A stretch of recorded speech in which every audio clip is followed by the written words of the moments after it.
करवा चौथ व्रत कथा। बहुत समय पहले की बात है।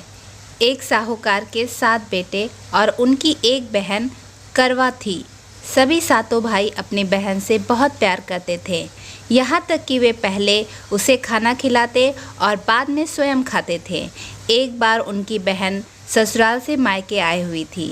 शाम को भाई जब अपना व्यापार व्यवसाय बंद कर घर आए तो देखा उनकी बहन बहुत व्याकुल थी। सभी भाई खाना खाने बैठे और अपनी बहन से भी खाने का आग्रह करने लगे, लेकिन बहन ने बताया कि उनका आज करवा चौथ का निर्जला व्रत है और वह खाना सिर्फ चंद्रमा को देखकर उसे अर्घ देकर ही खा सकती है।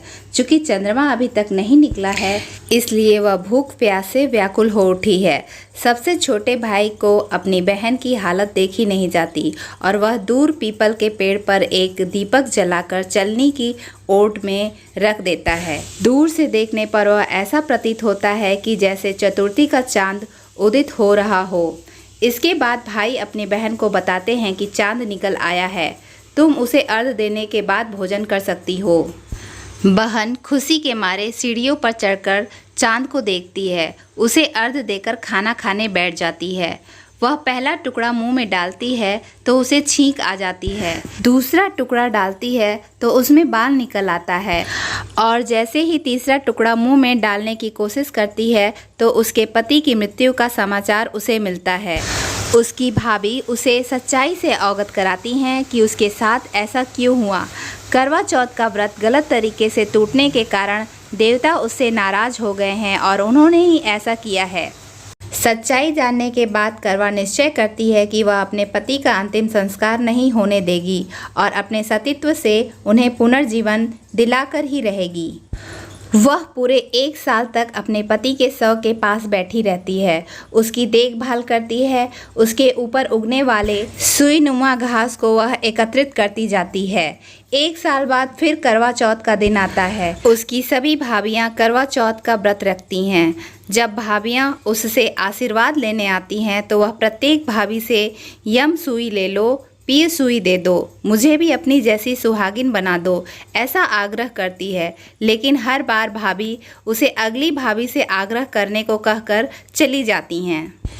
इस प्रकार जब छठे नंबर की भाभी आती है तो करवा उससे भी यही बात दोहराती है।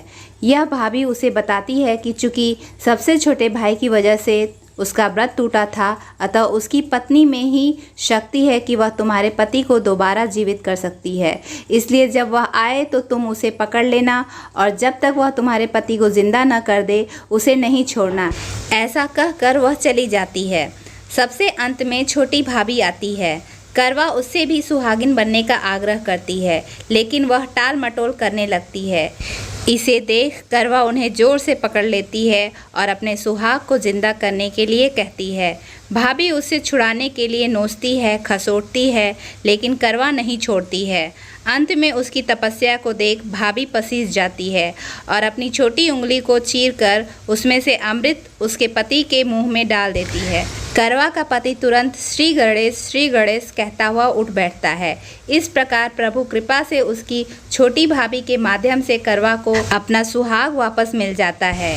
हे श्री गणेश, माँ गौरी, जिस प्रकार करवा को चीर सुहागन का वरदान आपसे मिला है वैसा ही सब सुहागिनों को मिले।